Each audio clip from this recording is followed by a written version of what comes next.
gre za zunanji izraz agonije ljudi, ki jim hkrati s temi posli in s temi javnimi razpisi propadajo tudi vnaprej dogovorjene provizije. Druge ni. V bistvu so v igri kar veliki milijoni posameznikov.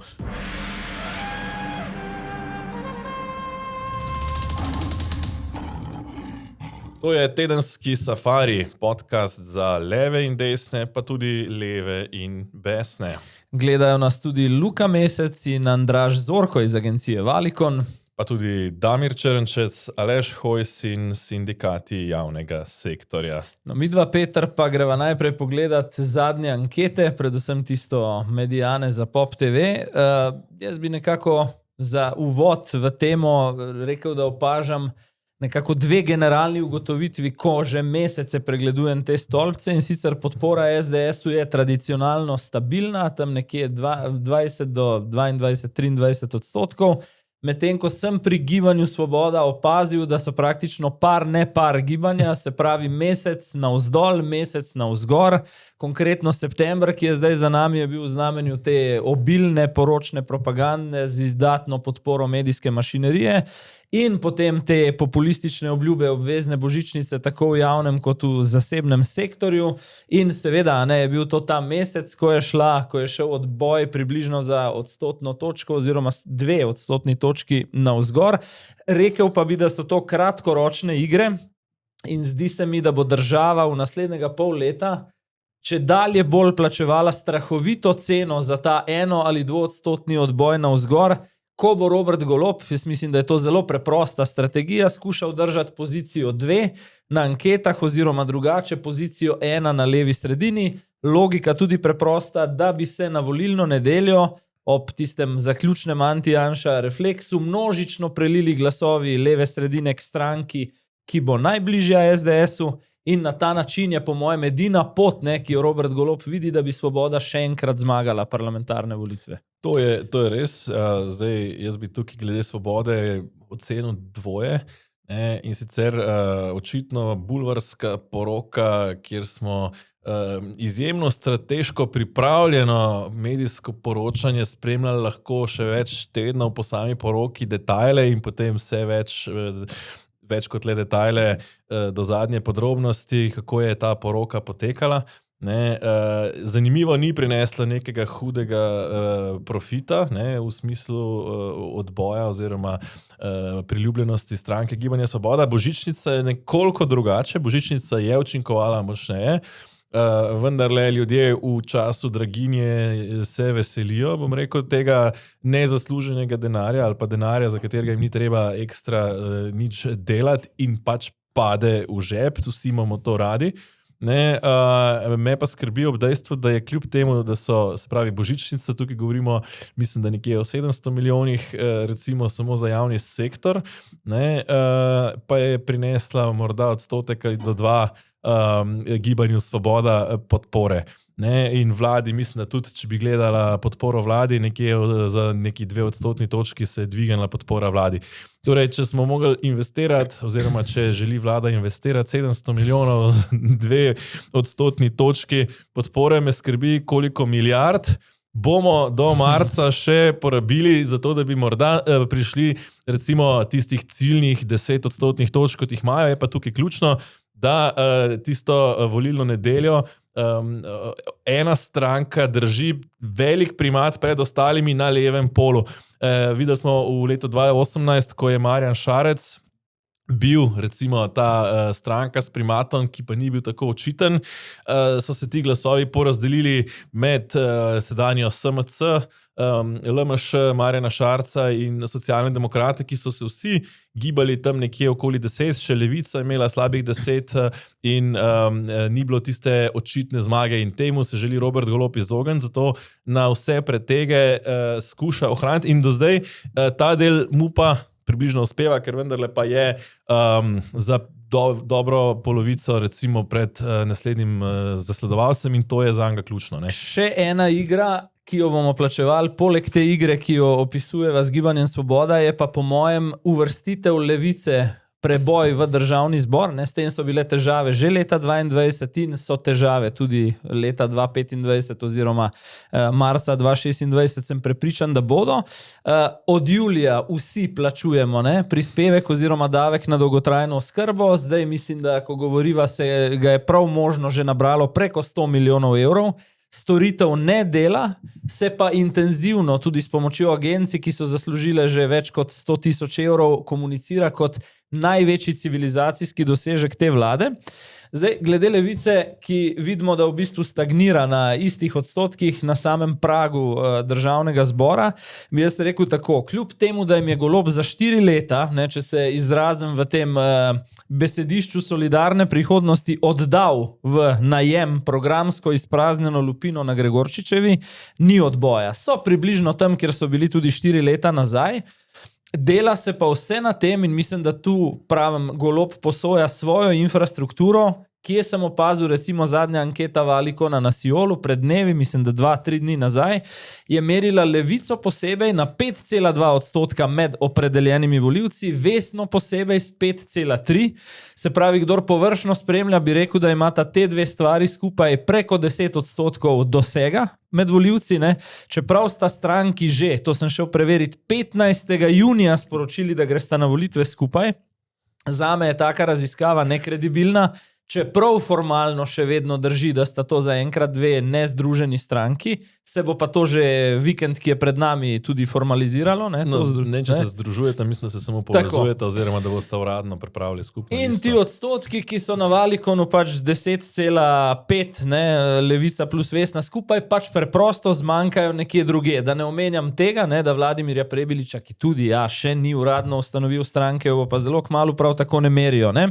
Zdaj, Luki Mesecu se je te dni zareklo, mislim, da je bil nek podcast, da je želja, in v tem sem prepričan, da je usklajen z Robertom Golobom, da je optimalna varianta za osrednje akterje ponovitev aktualne koalicije takšne, kot je, citiram, s kakšno razširitvijo. Drugače rečeno, na Vladimirja Prebiliča se računa, ampak zgolj toliko, ne, da jim ob osipu popularnosti Gibanja Svoboda pomaga vsem skupaj šteti čez 46. Pa da še utemeljim, ne, ta isti članek na Siolu, ki je pospremil Valikonovo anketo, je dal tudi mednaslov izrazito ponesrečen začetek Prebiliča, pri čemer še enkrat ga anketa niti ne meri, niti dejansko še nima ustanovljene stranke in zdaj na kaj se opira, ne, misel o izrazito ponesrečenem začetku, ker Prebilič v izhodišču, citiram članek, temelji na izključevanju obeh glavnih akterjev, seveda ni poanta v tem, da izključuje Janšov naprej, ne, ampak se to razkrije kasneje, citiram, izključevanje akterja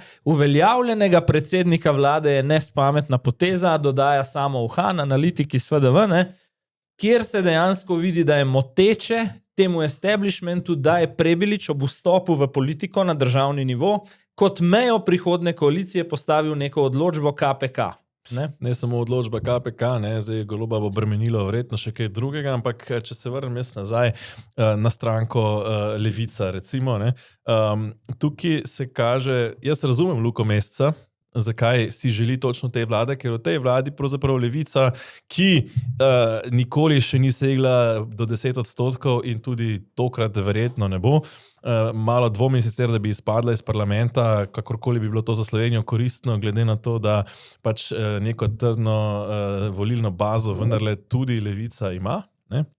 Ampak oni so pravzaprav s tem majhnim volilnim rezultatom dobesedno diktirali tempo vlade in če bo še en mandat Robert Golob, bodo to počeli lepo, enostavno še en mandat naprej. Če ne bi vedel, kakšna so razmerja v državnem zboru, bi rekel, da se obnašajo kot stranka tam nekje med 15 in 20 mandatov, konkretno Levica. Ne? Tako nekako, ne. Zdaj, kar se tiče dolgotrajne oskrbe, me je šokiral pravzaprav ta napad Goloba v tem tednu, češ se bo vendar do decembra vzpostavljen sistem in tako dalje.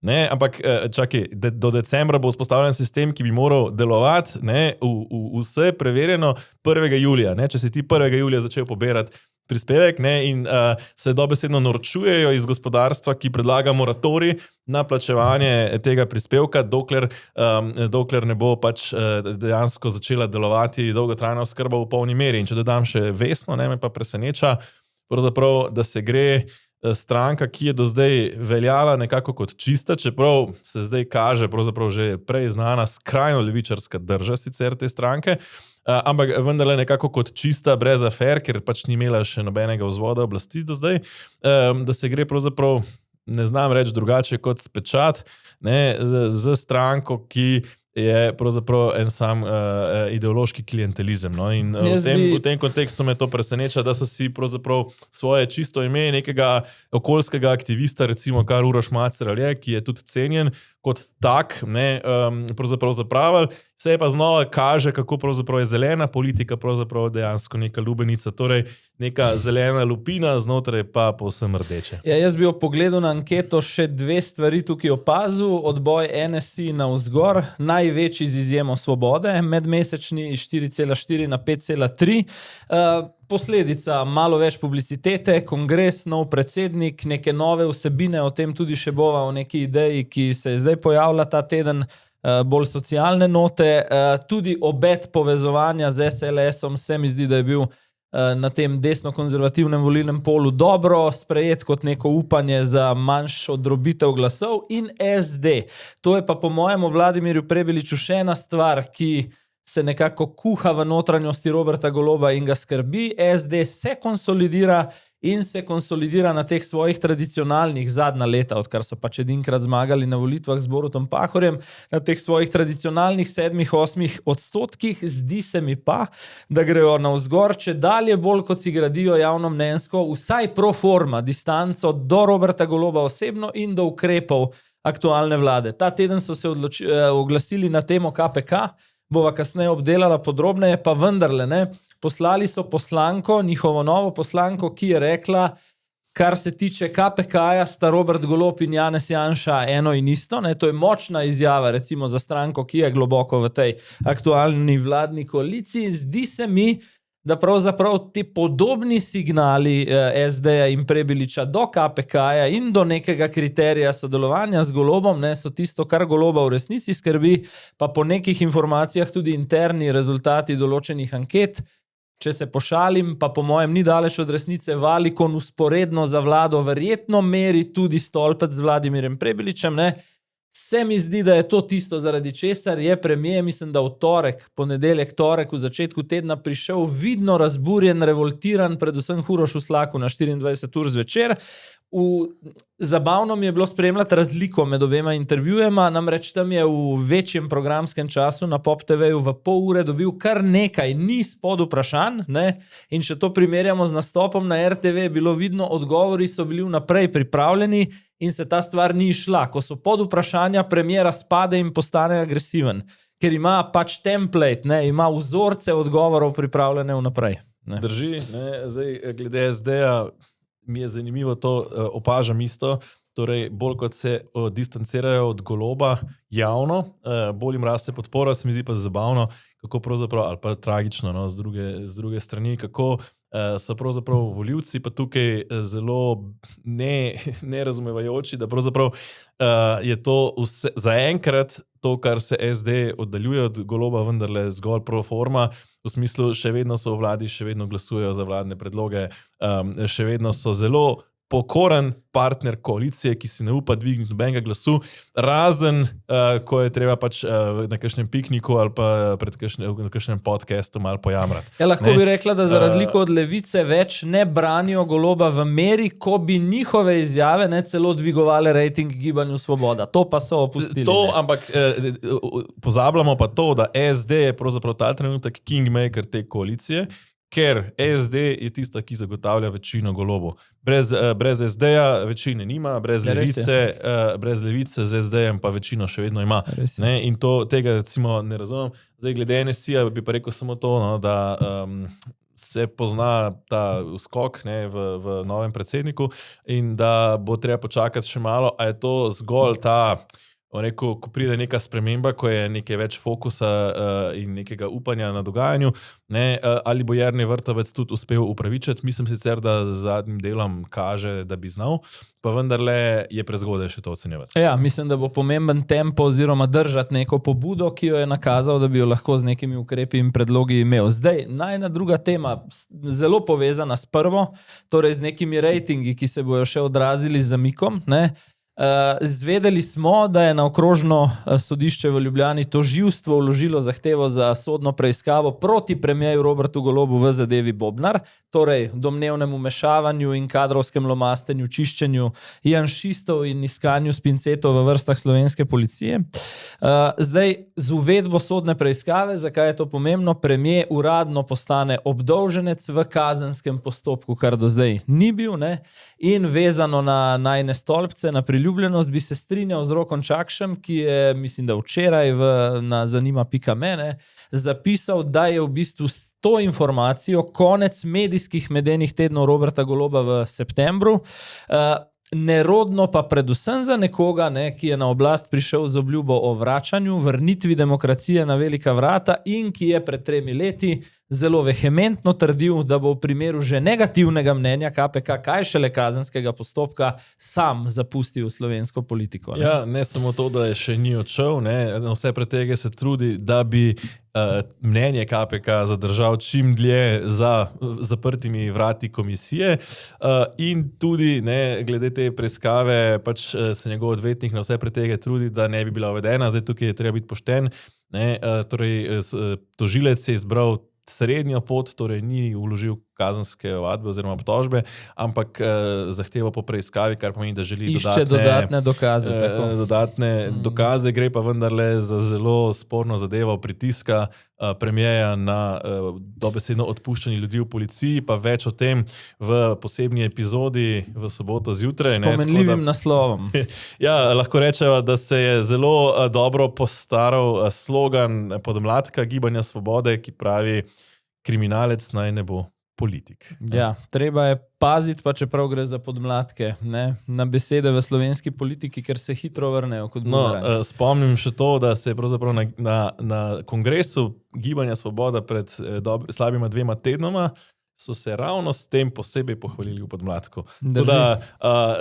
Še posebej dobro se je to postaralo, približno tako kot mleko. Omenil si že, kako se gre z vsemi topovi proti Komisiji za preprečevanje korupcije. Ta teden dvojna doza v bistvu. Najprej SDH, potem še svetovalec njihove uprave Damir Črnčec osebno. Zakaj gre?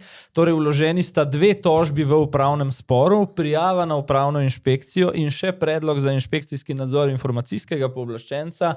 Vse zaradi tega, ker je KPK pred časom v zvezi z zaposlitvijo Damirja Črnčeca, njegovim prehodom, temu se nekako v tem preiskovalnem smislu pravi prehod skozi vrtljiva vrata iz javne uprave oziroma politike na neka visoka korporativna delovna mesta, objavil za moje pojme benigna priporočila, da spomniva samo na to, da je pač razpis potekal med prazniki božično-novoletnimi, da je bil rok za prijavo na to dobro plačano delovno mesto zelo kratek in da so bili filtri za iskanje kandidata oziroma po domače kriteriji tako ozki, da bi lahko iz tega sklepali, da je SDH imel vnaprej izbranega enega kandidata, in zaradi tega celotne salve pogroma pravnih postopkov proti KPK-ju, po mojem dejansko samo zaradi tega, ampak zaradi širšega konteksta boja med KPK in ljudmi Roberta Goloba.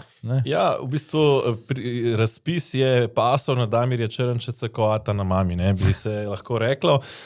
Ob tem, da seveda gre, kar se pa še zdaj v zadnjem času kaže še posebej, da pravzaprav je bilo to skoraj zagotovo premišljeno ravno v luči ustanavljanja tega velikega novega državnega kolhoza za obrambo, ali kako bi se temu rekel, torej DOVOS, kot se imenuje. In je Damir Črnčec zdaj tam v imenu SDH-ja prvi nadzornik. Tako da ni bilo po moje naključje ta njegov prehod iz mesta državnega sekretarja na obrambnem ministrstvu na SDH in tudi ni bilo naključje, da so želeli točno njega. Komisija za preprečevanje korupcije, to mi pa zanima, ni niti ugotovila, da je bilo karkoli narobe, ampak je zgolj rekla, no, za naprej, ko boste take stvari delali, pa dajte mogoče malo podaljšati rok, pa ne glih čez Božič, pa dajte mogoče kriterije napisati, tako da ne bomo ravno gledali teh vrtljivih vrat preveč očitno.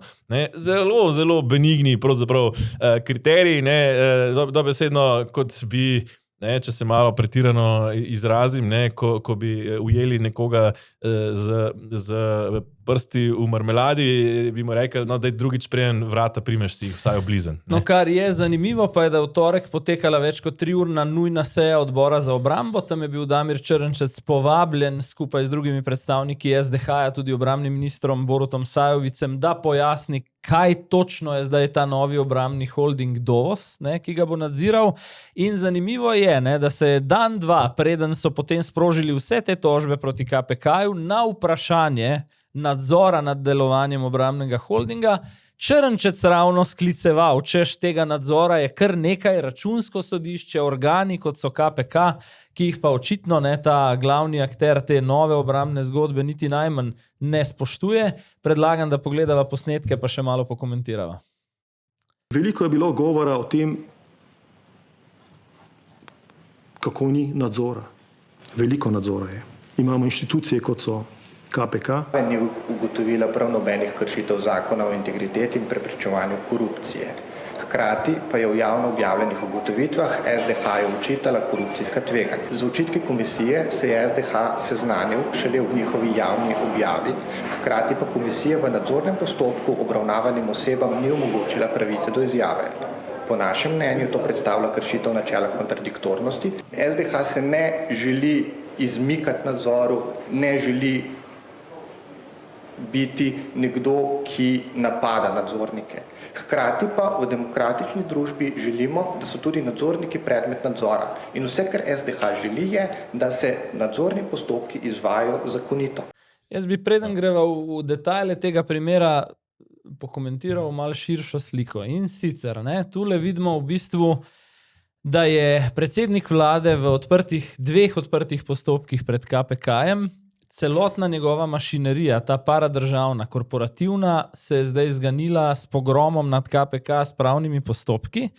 Po drugi strani imamo tudi izjemno problematičen odnos tega istega predsednika vlade, naprimer do predsednice republike Nataše Pirc Musar. Se pravi, institucije, ki na nek način zamejujejo absolutno oblast Roberta Goloba v tej državi, so hkrati institucije, s katerimi je Robert Golob v permanentni vojni. Kaj drugega je to kot avtoritativne težnje? Ravno tisto, kar je tekmecem očital 3 leta in pol nazaj, ko se je povzpel na oblast.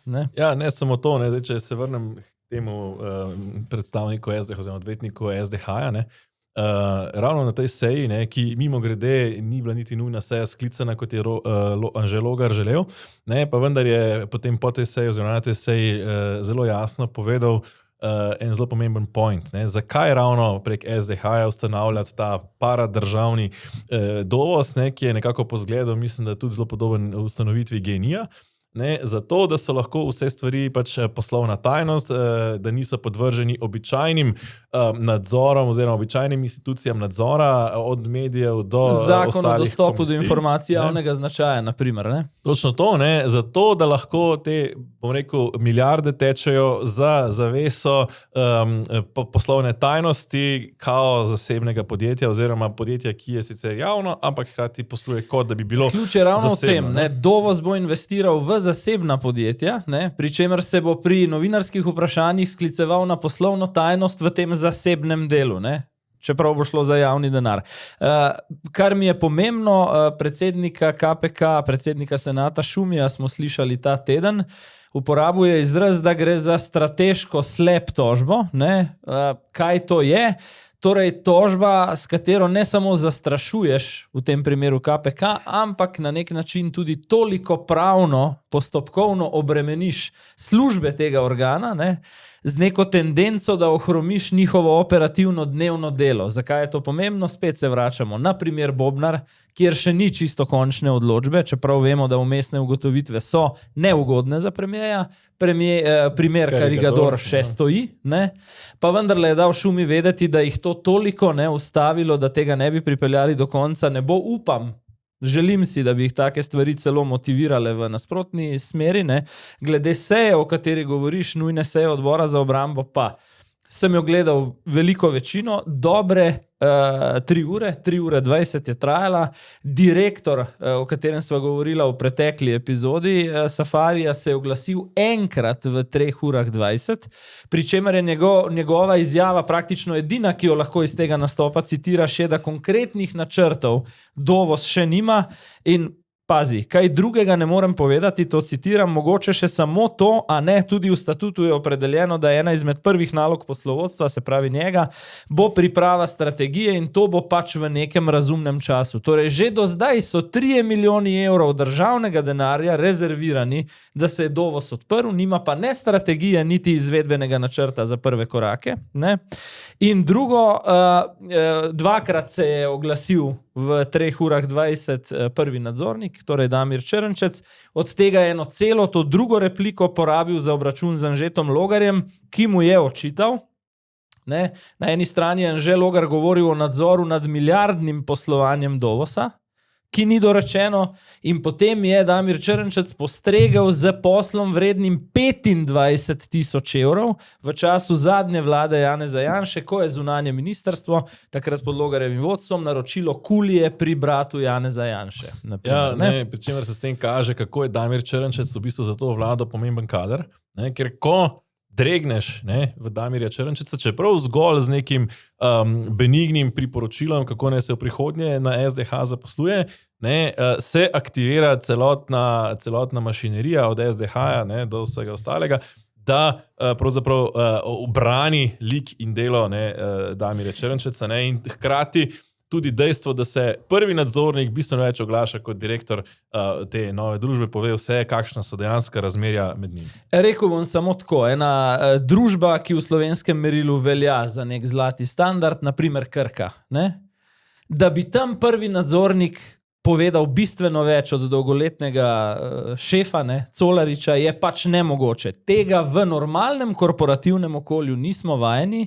To je lahko samo v izkrivljenem delovanju paradržavnega posla, biznisa in še nekaj bi ti rekel, agresivnost s tem vlaganjem tožb, s tem medijskim tudi pogromom. Potem me je izjemno spomnila na en neverjetno agresiven, tudi ne prav star, nedaven nastop Boštjana Poklukarja na Pop TV v studiu z Markom Lotričem. Tema je bil tudi razpis za helikopterje, za katerega celotna stroka, ki je do zdaj dala te papirje vladne čez roke, trdi, da je prirejen. Agresivnost, ki si je osebno sam ne morem razlagati drugače, kot da gre za zunanji izraz agonije ljudi, ki jim hkrati s temi posli in s temi javnimi razpisi propadajo tudi vnaprej dogovorjene provizije. Druge ni. Zakaj je torej takšna agresija, če gre za javno dobro? Prepričan sem, da gre predvsem za zasebne denarnice. V bistvu so v igri kar veliki milijoni posameznikov. In ko smo že pri teh paradržavnih oziroma državnih nenavadnih preiskavah in tožbah, ta teden smo lahko videli hišno preiskavo pri nekdanjem notranjem ministru Alešu Hojsu. Kriminalisti so se oglasili in zasegli tudi njegov telefon, ker naj bi, pozor, od leta 2021, ko je bil notranji minister, čeprav sam ni imel pooblastil, da bi vedel o postopkih, od neznanega policista izvedel, kje naj bi potekale hišne preiskave kavaškega klana. Potem naj bi to sporočil naprej svojemu najemniku v stanovanju, ki ga oddaja. Ta najemnik pa naj bi to naprej sporočil nekemu sorodniku, ki je dealer z drogo in prek tega obvestil kavaški klan. Zdaj, bom rekel tako, so vidiki z obeh strani, pa vendar se nekako zdi preveč ob neznanem kraju, na neznanem času, na neznan način, če se vrnem na to. Par stvari, ki so ključne, si na hitro omenil. Stvari, ki jih opisuješ, torej, da je nekdo obvestil kriminalno združbo o neki preiskavi, preventivno posvaril. Tako stvar, tak sum kaznivega dejanja je s hišno preiskavo smiselno preiskati nekaj dni potem, ko naj bi se to zgodilo. Največ kakšen teden kasneje bi bilo mogoče v fizični obliki morda še najti kakšno sled za takšno komunikacijo. To je prva stvar. Ne. Druga, ne, pa obratno. Torej, če to ni bilo narejeno takoj, se mi postavlja vprašanje, zakaj po več kot 4 letih ravno zdaj. A ne? In ker naključij v predvolilnem boju ni in v politiki ni, je bil izjemno priročen teden. Najprej prepričan sem, glede na vse aparate, ki jih Svoboda trenutno obvladuje z pozicije moči, da so že pri Robertu Golobu vedeli, torej za njegovo vložitev zahteve za sodno preiskavo. Videli smo penastega premijeja pri Urošu Slaku, ne? Zelo nervoznega. In druga stvar, preiskava se je zgodila ravno na dan tiste seje, ki sva jo prej pokazala o obrambnem holdingu, ki bo upravljal z državnimi milijardami. Prepričan sem, da bi brez te hišne preiskave seveda ta zadeva dobila precej več medijskega časa, kot ga je, pa je končala nekje potem na 25 minuti poročil. Tako da poglejva posnetke, kar je ostalo sledi za tem burnim dogajanjem, pa gremo malo v podrobnosti. Ne? Česa vas pa sumijo, to verjetno že veste, ne? Sodelovanje s kavaškim klanom. Resno? Resno, ja. Na podlagi česa? To pa ne vem, na podlagi česa. Imajo odredbo. Zdaj te moramo to odpreti. Kaj konkretno pa? Da sem od neznanega storilca na policiji dobil informacijo, kdaj bo leto 2021 hišna preiskava za kavaški klan in sem to leta 2021 kavaškemu klanu to sporočil. A ste jim? Mislim, vprašanje je res neumno. Dejstvo, da je nekdo tretji v neki komunikaciji z neko četrto osebo se skliceval na njega, pa seveda ni imel kopije SMS-ja, sporočila ali česarkoli, ampak samo njegovo številko iz njegovega telefonskega imenika, po moji oceni, ne zadostuje. Ja, ne. S tem slednjim bi se veljali strinjati, ne? Sicer sva oba pravna laika, pa vendar, ne? Če si jaz predstavljam, da se tretja oseba pohvali neki četrti osebi, ne? Torej sorodnik prekupčevalcu z vplivom svojega najemodajalca, potem pomaha z nekim screenshotom številke, ki jo ima shranjene v telefonu, se jaz osebno strinjam, oziroma se mi zdi, da to ne bi smelo biti dovolj za hišno preiskavo. Prej ne, ker poznam te postopke, bi Hojs potem lahko nastopil kot neka oseba, ki bi jo povabili na kratek informativni razgovor na policijsko postajo, kjer bi imel status osebe, ki lahko da dodatne informacije. Ja, zdaj ne? Tukaj gre za, pravzaprav, ne, za sorodnika, dilerja, ki je pač slučajno podnajemnik. Zdaj, bom rekel, izgled ni ravno najboljši, vendarle vprašanje, koga torej notranji minister gosti v svojem stanovanju, pa vendar gre za sorodnika, ne za dilerja direktno. Ne. To bi takoj samo dodal, ker imam isto misel. Ne. To se mi zdi nerodno. Da ima notranji minister v stanovanju in to takrat, ko je še bil na poziciji, ne, sorodnika, prekupčevalca, ki sodeluje s kavaškim klanom, res je. Vsega pač ne moreš vedeti. Ne. Vem pa, naprimer, čisti iz vsakdanjih primerov, da družine, ki imajo, ne vem, garsonjero, ki oddajajo, opravijo 30 ogledov in izjemno skrbno izberejo osebo, ki bo na koncu, ne, že zaradi tega, da bodo pač redno prejemali na koncu meseca dogovorjeni znesek. Druga stvar je še prav notranji minister izjemno občutljiva zadeva, ne, se pravi, ima opravka z represijo, vemo pa, da že za generalnega direktorja policije, pa tudi nižje kadre v policiji, so varnostna preverjanja in tako naprej. Tako da želim si, ne, da notranji minister v Republiki Sloveniji katerikoli ne bi imel sorodstva kavaškega klana v svojem stanovanju. No. Pa vendar, ne, ob tem bi pa vsakih dodal, ne, ni znano, kdo naj bi bil policist, ni znano, kakšno je bilo sporočilo, ne, torej kaj naj bi Hojs torej povedal. Ne.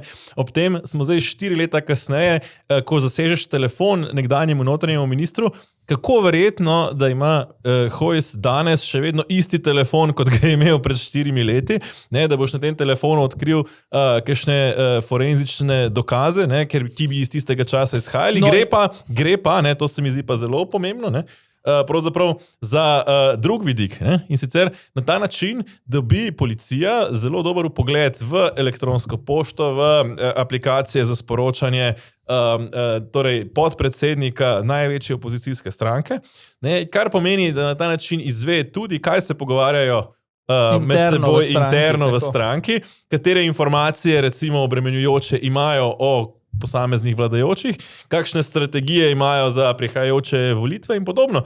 Ne? In potem seveda to ali magično izgine in da policija izgubi kakšen tak telefon, ali pa slučajno odteka v javnost in so potem seveda odgovorni, zgroženi, če citiram ali pa parafriziram, ampak zadeva pa uide v javnost, ali pa če že ne uide v javnost, uide morda vsaj kot informacija recimo vladajočim, ali pa vodstvu recimo vladajoče stranke in tako dalje. To je izjemno sporno in če pomislimo, pravzaprav, da imamo zdaj podpredsednika največje opozicijske stranke v tej preiskavi, še imamo tudi kazenske ovadbe, ki so po svoje zelo smešne za predstavnike in to najvišje predstavnike, torej nekdanjega predsednika, zdajšnjega predsednika, druge največje opozicijske stranke. Bom rekel, čakam samo še, kdaj se bo znašla kakšna preiskava zoper Anžeta Logarja, da bodo imeli celotno opozicijo lepo pokrito.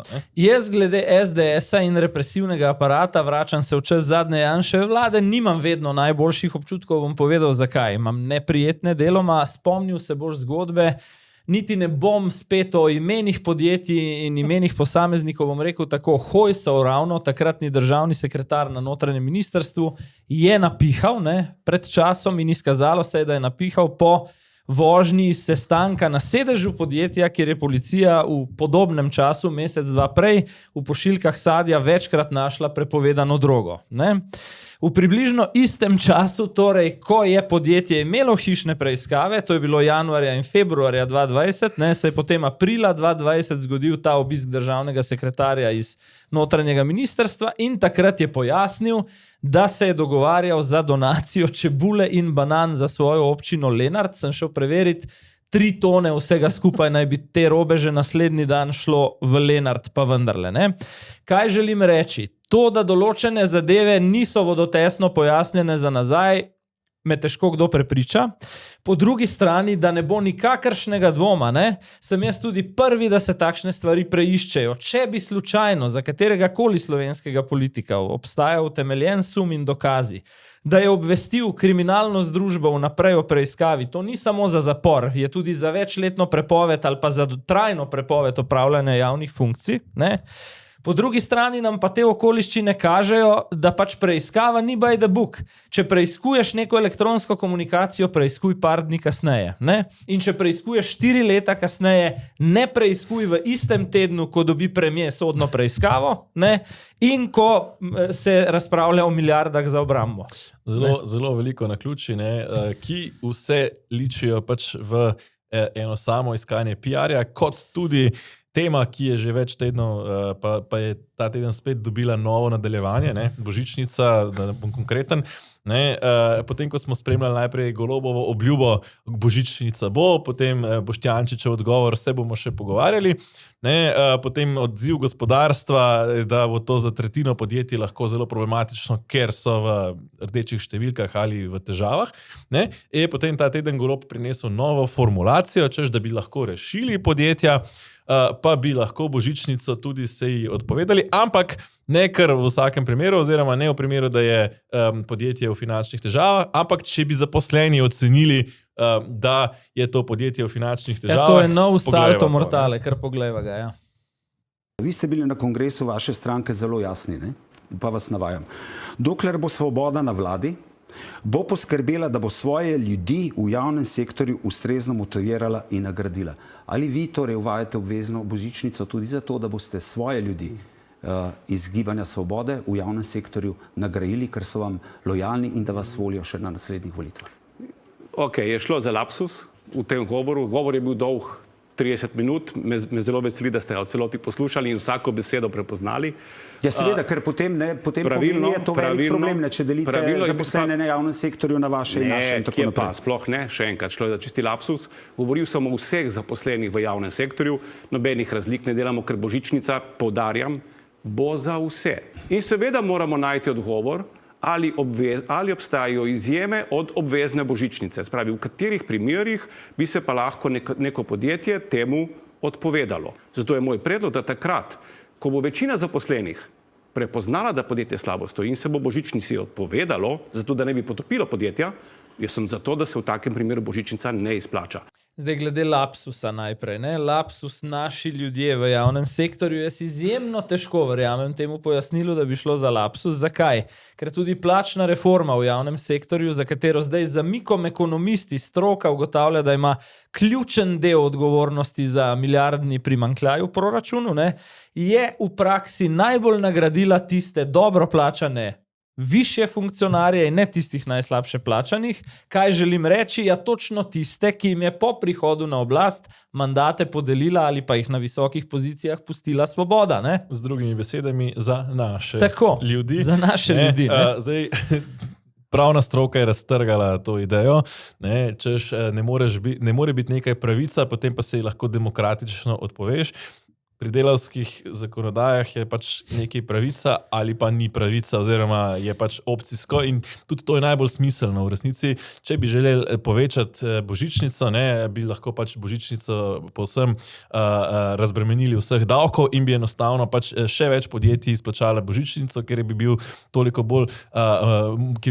bolj motivirani. Ne. Drugo vprašanje, ki se mi tukaj poraja, je, ali je 2 milijardna luknja v sistemu za dost velika luknja, da bi se javni sektor mogel odpovedati tej božičnici. Ne? To je drugo. Ne? Tretja stvar pa, ne, ko je Robert Golob tukaj izpostavlja en problem, ne, češ multinacionalke v Sloveniji imajo podjetja, ne, tovarne in potem prikazujejo manjše dobičke, ker jih odvajajo v domovino. Ne?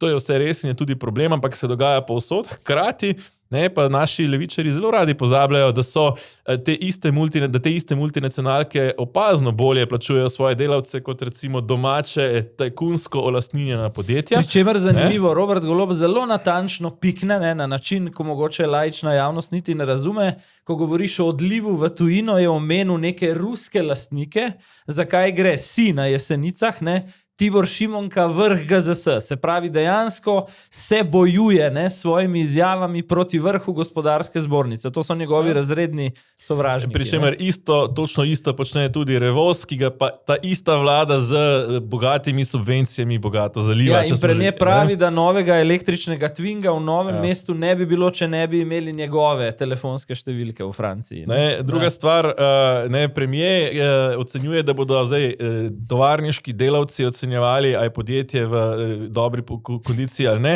To me spominja točno na tisto, ko je rekel, da se glede dronov in obrambe pred droni posvetuje svojim 14-letnim sinom. In to brez heca je rekel. Ne? Ja, tako da, če imamo premijeja, ki se posvetuje svojim 14-letnim sinom o varnosti pred droni, mislim, da potem po tej isti logiki se tudi z delavci posvetuje o poslovodskem stanju podjetja. Glej, reakcija na ta nov preobrat. Ne? Zdaj ne se pa delavci sami odpovejo, če se želijo. Ne? Del podjetnikov je sicer sem slišal pomiril, ne, rekli so nekako tako, retorična figura, premijer malo povečuje manevrski prostor pred pogajanji na ekonomsko-socialnem svetu. Ne. Drugi del podjetništva se je upravičeno začel spraševati to, kar ti praviš. Kdo pa bo ta, ki bo hodil z anketnim vprašalnikom po podjetju in spraševal posamezne zaposlene, a se bodo odpovedali ali ne? Kdo točno znotraj podjetij ima to funkcijo? Ne? In sindikati podobno opozarjajo, po mojem celo upravičeno, ne, da lahko tak način v določenih okoljih tudi odpre Pandorino skrinjico teh nekih psihičnih pritiskov na zaposlene, naj se kolektivno odpovedo. Ne. In vse to kaže, ravno tisto, kar premijer zanika, da bi bil to populističen predvolilni ukrep. Ja, to je točno to, izjemno všečen, a popolnoma in v jedru nepremišljen ukrep. Ne. Totalen populizem, ne? Tako kot totalen populizem zganja premijer še glede ene teme, ne? Ki prav tako boli državljane, ne? To so pa visoke cene hrane, ne? Hrana se je močno podražila, ne? Določeni segmenti celo za dvomestne številke, ne? In kaj so zdaj odgovori vlade, ne? Češ, košarica, ki smo jo imeli pred 2-3 leti, deluje. Super, ne, ja. Super. In če bo treba, bomo zamejili celo cene hrane. Poglejmo morda še kar je še vrhunsko v posnetku, ki ga bova pokazala, je pa to, ne, da želi kmetijska ministrica slovensko javnost prepričati, da če kateremu koli izdelku v trgovini znižaš DDV, zato ne bo nujno cenejši. Oziroma bo celo lahko dražji. Tako. Zdi se nam, da če imamo že za časopise in za knjige 5% stopnjo davka, da je prav, da to naredimo tudi za osnovna živila. Kajti to so živila, ki jih vsak dan rabi povprečna slovenska družina. Učinek končni na potrošnika samo z znižanjem stopnje DDV-ja ni pozitiven učinek, samo primanjkljaj v blagajno, v državnem proračunu se zgodi, osnovna cena hrane pa je lahko tudi višja kot pred znižanjem stopnje DDV-ja, ukolikor ne premislimo pametno in smotrno, kako bi lahko ukrep vzpostavili. Kaj pravite na te pomisleke? No, jaz mislim, da nikakor znižanje davka ne more zvišati cen. Vse to je jasno. Če plačamo za kos sira 4,5% manj in se to ponavlja vsakokrat, ko gremo v trgovino, pač na koncu nam več ostane v denarnici. Parcialno iščete rešitve po zakonodaji, zato da izpade všečno ljudem, na koncu pa ne pomagate. V Italiji je, na primer, ta stopna 4%, medtem ko je na Hrvaškem je 5%, v Nemčiji je 5%, v Franciji tudi 5%. Jaz se sprašujem, zakaj je ta ukrep populističen po mnenju ministrice, če imamo nam sosednje države v bistvu z nižjo stopnjo DDV-ja za osnovne življenjske potrebe. Ja, nižja stopnja DDV-ja bo podražila. Košarica, ki smo pa videli, kako v praksi deluje, košarica je delovala, ko je pač bila, tako da so trgovci umetno en artikel, eno vrsto pašte pa eno vrsto perutnine spustili na bizarno nizke cene, ki je potem nikoli ni bilo v trgovini, ko si tja prišel, razen tiste pol ure, ko je bil noter inšpektor, ker so inšpektori trgovine obvestili vnaprej. Pa še v eni poanti ima poslanka NSI prav in to je, ko je rekla, da so s tem ukrepom tudi za pravzaprav trajno spustili na slovenski trg neko poceni tujo robo sporne, sumljive kakovosti. Ja, v resnici je ta ukrep, se pravim, za ljudi ni pomenil ničesar, razen če si slučajno prišel v trgovine v tiste pol ure, ko je bil tam tudi inšpektor, potem si morda lahko kupil kakšen kos zelo poceni sira ali pa zelo poceni mesa, ki je pa hkrati močno pokvaril dobavne verige, ker je potem prišlo neko poceni meso iz Ukrajine, ki ga prej ni bilo in tako dalje. Še bolj me pa skrbi pravzaprav tista najava, da če bi pa šlo še tako naprej, pa bo morda treba celo cene zamejiti.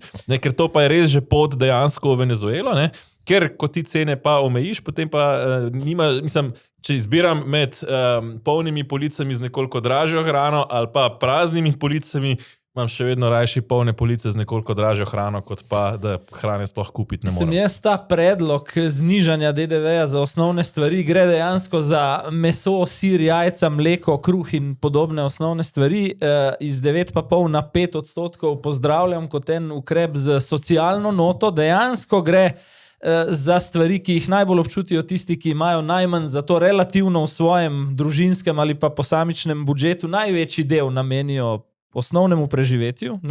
Mislim tudi, da je Vrtovec kot novi predsednik stranke s tem na nek način pokazal ambicijo, pa že prej z normiranci, na katere je takoj potem skočila tudi vlada, da jih vrača nazaj, da bi bil neke vrste agenda setter, ko gre za ekonomske in socialne ukrepe, se pravi postavljal neke pomembne teme, na katere bi potem večje stranke morale se odzivati in reagirati. Bi pa dvoje izpostavil, ker smo bila prej ravno pri božičnici. Ekonomisti resni iz ekonomske fakultete so ocenili ukrep 700 milijonov in pomembno samo povečanje. Za javni sektor. Samo za javni sektor.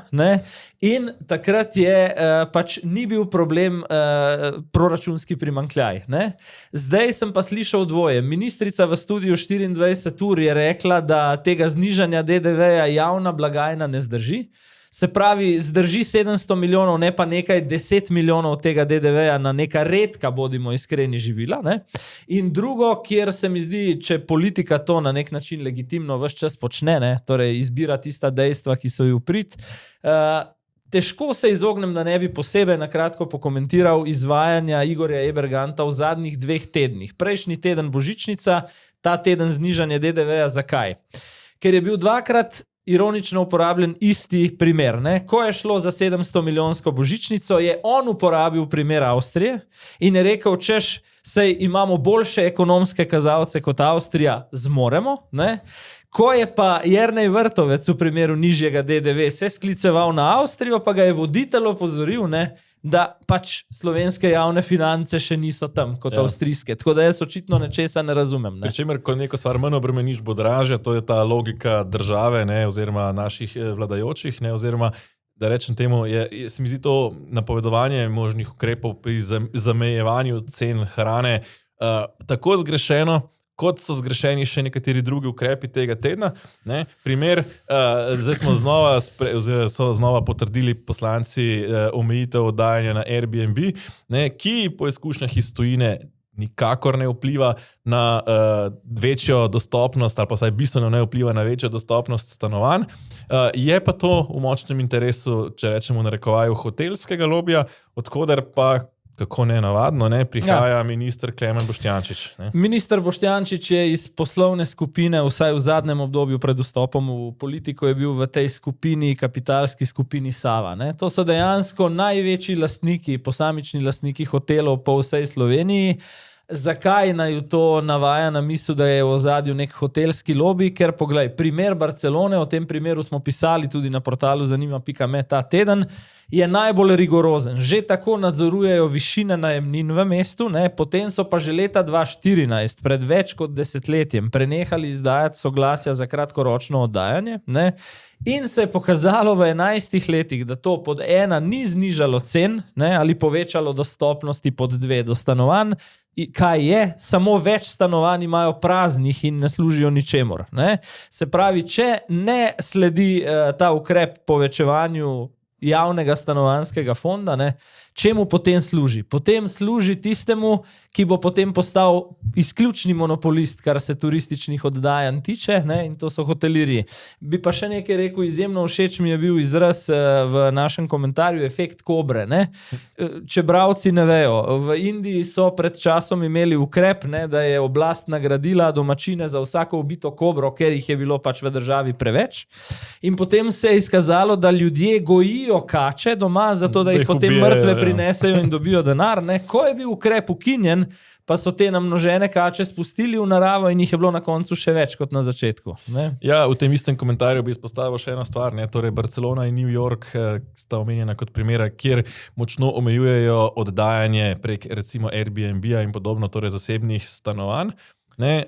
In je stanovanjska problematika bistveno slabša kot pri nas in se tudi s tem ukrepom ni izboljšala, čeprav ga imajo že kar precej let. Na drugi strani pa je izpostavljen primer Tokija, ne, ki pa ima stanovanjski trg zelo sproščen in hkrati tudi gradbeni trg zelo sproščen, tako da se lahko aktivno gradi in se na trg sproti prihajajo nova stanovanja, posledično tudi cene stanovanj v Tokiju. Ali pa če hočeš, kot značilno za prestolnice niso tako visoko drage. Ali pa če hočeš, v Tokiju očitno ni potrebnih 50 plus soglasij za izdajo gradbenega dovoljenja, kot to je v Republiki Sloveniji, sam na tem delu, ne, se pa nobena oblast za aktualno ured ne ukvarja z vzrokom. Se pa ukvarja, bom rekel, z tem, kako ljudem posegati v zasebno lastnino, torej kaj lahko ljudje s svojo zasebno lastnino počnejo, pa ne bo to stanovanje, parcela ali kaj drugega. Ne, in ko smo že glih pri tem, ne, tudi posegajo še z drugimi zakoni, ki so šli ta teden tiho čez, ne, oziroma v zadnjih tednih tiho čez, torej poenostavljajo razlastitve, ne, ko gre za javne projekte, ne, pri čemer ne samo, da poenostavljajo, tudi zmanjšujejo pravice, ker so prej ljudje dobili po bodoči namembnosti plačano, zdaj pa po aktualni. Ne, torej, kar je dobesedno voda na mlin Zoranu Jankoviću, da bo lahko enostavneje razlastil tiste lastnike, ki mu še niso pač prodali za parcel za kanal C0, ne, in podobno. In zakon o upravnem postopku, kjer znova spet vsi roki tečejo, čeprav morda ljudje niso niti obveščeni. To so neki zakoni, ki so šli lepo enostavno mimo radarja, mimo javnosti in ne morem drugače reči, kot da je tukaj tudi videti nek zelo konkreten parcialni interes določenih vplivnih posameznikov. Ne? Ja, imamo dva močna politična voditelja v tej državi, bom zelo kratek glede tega, ki ustvarjata vtis, da je pač vodenje države nemogoče, če ne ukriviš hrbtenice vsem možnim podsistemom. Ne, jaz trdim, te primeri, ki si jih naštel, kažejo ravno drugače.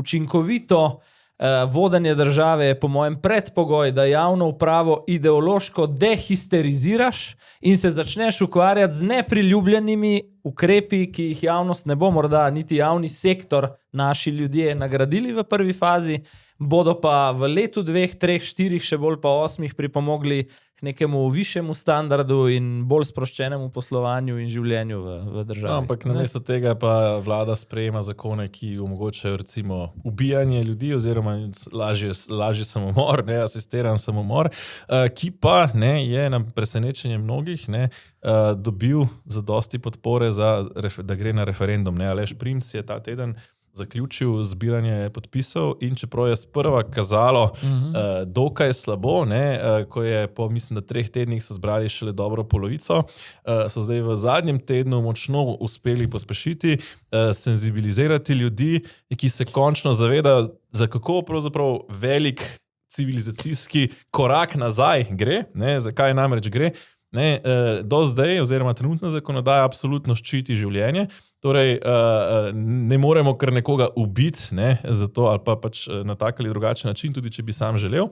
S tem premikom, ki se zdi na prvi pogled majhen, kot njegovi zagovorniki zagovarjajo, in zelo omejen, samo za res hudo obolele, pravzaprav prihajamo na točko, ko življenje ni več absolutno, ampak ga lahko končamo pod določenimi pogoji, kar pomeni za vse prihodnje spremembe. To je tista ključna velika sprememba, ko priješ ti iz absolutne zaščite življenja v ga ščitimo razen ko in potem je ta razen ko zelo raztegljiv v smislu koga vse, kar kažejo tudi izkušnje iz tujih držav. Bi pa dodal še to, da pravzaprav je pa slišati določene kritike, kako je šlo tukaj pravzaprav za neke vrste preračunljivost. Torej, Aleš Primc je svojo ekipo pač šel v to zbiranje podpisov zato, ker meni, da je prav, ker ne želi, da se Slovenija pač v bistvu odpove temu civilizacijskemu dosežku, da je življenje sveto, medtem ko so mnogi drugi k temu na ta vlak se priključili zelo pozno, ko so šele videli, da vendarle so nekaj podpisov zbrali in da gre za resno. Ja, kje se je to pokazalo? Mislim, da je Primc rekel nekako tako, dobrih 20,000 podpisov, dobro polovico, da so zbrali mukoma, in je potem šlo s temi 20,000 v zadnjem tednu kar naenkrat. To je točno tisto, kar sva rekla v prejšnji epizodi.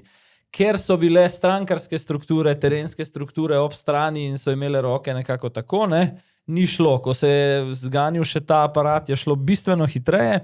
Zdaj, glede na predpise, ki jih imamo, ni še čisto nujno, da ta referendum bo, še nekaj...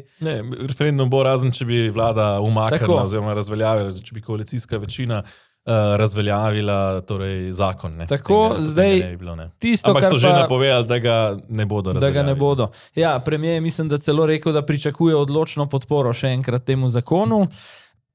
Tisto, kar je pa meni bolj žalosten del te zgodbe, pa je, da sem si pogledal dan, dva nazaj mislim, da prvo to vrstno soočenje na enem od podcastov, ki ga je zaznamovala izjemno agresivna govorica, jaz bom rekel, 2 Slovenij, ki se ne poslušata, ne slišita in tudi ne marata med seboj kaj dosti. Žal mi je, prednjačila pa sta po tem agresivnem nastopu ravno na eni strani, levičarski filozof Igor Pribac, ki je tudi eden od glavnih soavtorjev zakonodaje, in na drugi strani tudi pobudnik referenduma Aleš Primc. Spet smo v tem dokaj strokovnem tudi vprašanju, ne samo etičnem, ampak tudi zdravstveno strokovnem, poslušali o fašistih, gestapu, Hitlerju in podobno. No, je pa zdravstvena stroka zelo jasno povedala. Res je, vse o tem ni dvoma. Kaj o tem meni in mislim, da tukaj ni dvoma. Mislim pa, da vsaj zadnja leta se izkaže, da vprašanja, ta referendumska, kjer imamo na eni in na drugi strani izrazito žolčna stališča, na koncu pripeljajo do 2 stvari, do relativno slabe udeležbe na teh referendumih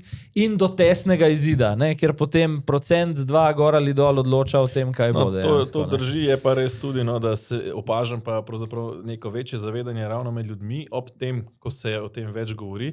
V zadnjih tednih sem tudi sam prejel kar nekaj povabil k temu, naj oddam svoj podpis od ljudi, pravzaprav, kjer morda nisem niti prej pričakoval, da se tega zavedajo. Tako da mislim, da je to pravzaprav ta finale zbiranja podpisov kaže tudi na to, da se morda pa vsaj del civilne družbe in del javnosti počasi prebuja na to temo in kljub morda nekoliko bolj robati govorici vendarle počasi začenja spoznavati, tisto, kaj ker prihaja. Ta problematika meni zanimiva, ker poslušam različna stališča, je recimo, da če je doslej veljalo kot nek pritisk okolice na neko starejšo osebo v slabem zdravstvenem stanju, kjer se ni recimo dalo ali finančno ali organizacijsko zagotoviti neke oskrbe, ne, je bil ta pritisk okolice, torej pojdi v dom, ne, tisto počasno prigovarjanje najbližjih, daj raje pojdi v dom. Ne. Zdaj dejansko naslednja faza je, da je raje umri, ne, v bistvu, kot da nas še naprej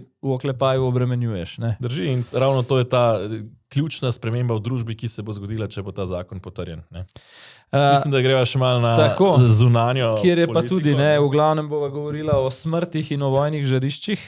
Ne. No, tudi o pozitivnih zadevah, ampak poglejva najprej.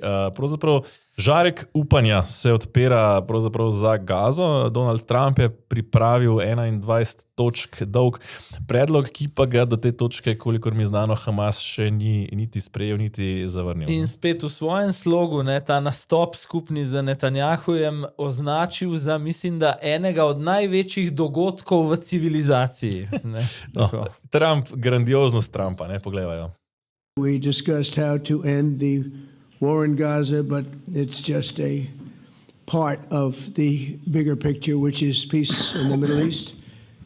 And let's call it eternal peace in the Middle East. I support your plan to end the war in Gaza, which achieves our war aims. It will bring back to Israel all our hostages, dismantle Hamas's military capabilities, end its political rule, and ensure that Gaza never again poses a threat to Israel.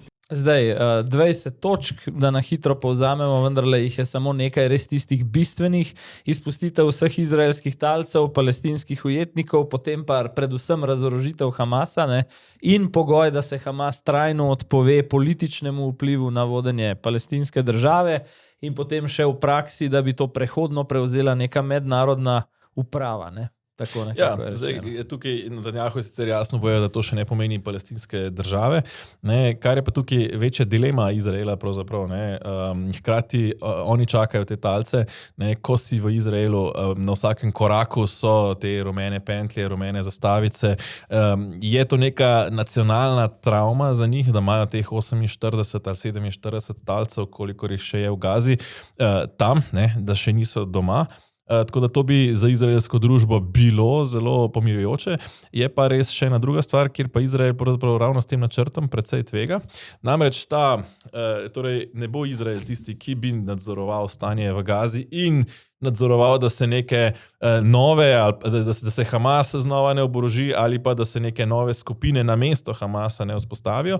Ne, to bi počele neka uprava pod mednarodnim dežnikom, predvsem iz muslimanskih držav, kar pa ne, spet se pojavlja vprašanje, kako zelo učinkovita bo, ne, primer iz Libanona, ne, ko so pravzaprav ta misija, ki se drugo leto ukinja, mislim, da se imenuje UNIFIL, je bila pri nadzorovanju dogovora, da Hezbolah, torej pod reko Litani, ne bo izvajal svojih vojaških aktivnosti povsem neučinkovita in je dejansko Hezbolah razorožil šele sam Izrael. S tem se Izrael pravzaprav odpoveduje možnosti, da bi znova ukrepal v Gazi, ker si pa ne predstavljam situacije, kjer bi ob, recimo, ne vem, egiptovskih, katarskih, saudskih in jordanskih vojakih, recimo, Izrael ciljal na Hamas. Ne? No, po drugi strani je pa Trump popustil, ne, te misli o popolni izselitvi območja, ne, ki bi ga, kot je takrat pompozno tudi rekel, uredil v neko bleščečo riviero. Ne. No, mislim, da je vsakmu jasno, da je bil ta plan pač in zdaj govori o obnovi, o tem, da bojo prebivalstvo pozvali, naj tam ostane, o razvoju in tako naprej. Skratka, bolj humana različica. Kar pa je po svoje zelo koristno, ne, ker edini način deradikalizacije, in to se je pokazalo recimo tudi konec koncev po drugi svetovni vojni v Nemčiji, ne, v zahodni Nemčiji,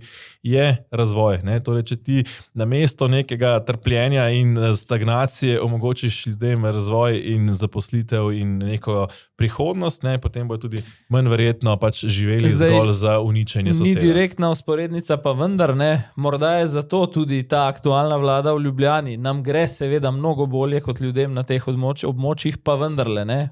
Bremza na razvoju zaradi tega, ker bi bilo potrebno z večjim razvojem tudi ideološko deradikalizirati Slovenijo. Ne. Drži, ne. Dodajmo še, da je Trump tudi Ukrajini obljubil Tomahawke, ne, to so rakete dolgega dosega, s čimer ne, se omogoča še lažje uničevanje transportnih poti in infrastrukture, predvsem z vidika nafte. Kar mi je še padlo v oči ta teden, Rusija je umaknila vse uvozne carine za nafto, ker se kljub svoji sicer bogatosti z nafto, ravno zaradi ukrajinskih napadov na rafinerije, lahko znajde v situaciji, ko bo sama imela težave z nafto. In pa še en dogodek mi je padel v oči v nedeljo, so bile volitve v Moldaviji, pravzaprav nepomembna, na vides nepomembna 2,5 milijonska država stisnjena med Ukrajino in Romunijo, ki pa je odločno, čeprav je po anketah kazalo zelo tesen izid, odločno izbrala smer proti Evropi in proevropski stranki PAS dala celo absolutno večino. Oziroma drugače, stran od Moskve, stran od Putina, stran od Rusije. Zanimivost teh volitev je, da so odpadle še pred uradnim bojem neke stranke, za katere se je izkazalo, da jih tudi Kremelj financira. Zmagovalka volitev je potem rekla, da je po njeni oceni Kremelj vložil na 100 milijonov evrov, da bi posegel v moldavske volitve. Pričemer so bile tudi na izbiro proruske stranke, na drugem mestu konec koncev je proruski patriotski blok. Putin pa se je odzval na zmago proevropskih sil nekako zelo vešče. Mislim, da je bilo eno od sporočil, ki sem ga ujel na spletu, v smislu še vedno smo tu, to je tisto, gledamo vas, in drugo, pravijo, da so 10 tisočev Moldavcem, ki živijo v Rusiji, onemogočili volitve in da te niso poštene. Tudi to smo v tem arzenalu kremeljske propagande že vajeni. To smo vajeni, zdaj ne gre pozabiti, da ima Rusija na ozemlju, mednarodno priznanem ozemlju Moldavije, torej govoriva o Pridnestrski republiki, menda okoli 1500 svojih vojakov, ki konstantno predstavljajo tudi varnostno grožnjo Moldaviji. Za zaključek bi pa rekel morda to, da je morda to znak, pa upam, Evropski uniji, da ima nekako 4 leta časa, da spelje pogajanja z Moldavijo in Moldavijo spravi v Evropsko unijo. Namreč, mislim, da je eden od ključnih razlogov, zakaj se je del neopredeljenih Moldavcev v zadnjem trenutku odločil za proevropsko smer, samo dejstvo, da nekako dežnik Evropske unije in posledično, pa tako ali drugače tudi NATO, čeprav morda Moldavija ne bo tako hitro v NATO, vsaj v dežnik Evropske unije, nudi neko določeno varnost. Sergej Lavrov je tudi rekel, da države Evropske unije ne bodo napadali, čeprav seveda besede Rusije, koliko so vredne, vemo, približno toliko kot Roberta Goloba, ampak vendarle je to nek način, kako lahko Evropa priključi Moldavijo v evropsko smer, kajti večino svoje zgodovine je Moldavija imela prorusko oblast in kaj lahko se po naslednjih volitvah to tudi obrne. Nazadnje tudi z aktualno oblastjo niso bili ljudje tako navdušeni, ker ni izpolnila vseh obljub, ki jih je dala. In je pa hkrati ena misel, ki mi jo je izrekel en mlad Moldavec, s katerim sem se pogovarjal tik pred volitvami. Pravzaprav želijo si razvoja, želijo si evropske poti, ne sicer avtomatsko vsega, kar Evropska unija predstavlja, zavedajo se tudi dekadentnosti v Evropski uniji, pa vendar ne, ključna stvar je bila, ne želim se boriti v vojni. Tako da tukaj se mi zdi pomembna misel, ki bi jo morali slišati evropski birokrati. Lepa pika na koncu najine nove epizode. Najlepša hvala vsem, ki naju z svojim obiskom in svojimi komentarji bodrite in motivirate iz tedna v teden. Zdaj seveda za tiste, ki ste se odločili postati naročniki in podporniki, sledi še sobotne jutranjo izdanje Safari Special, kot sva rekla, tokrat z delovnim naslovom Kriminalec naj ne bo politik. Po domače povedano epizoda o tem, kakšno novo politično dinamiko dobiva slovenski prostor po tem, ko je bil na sodišče vložen predlog za sodno preiskavo zoper Roberta Goloba.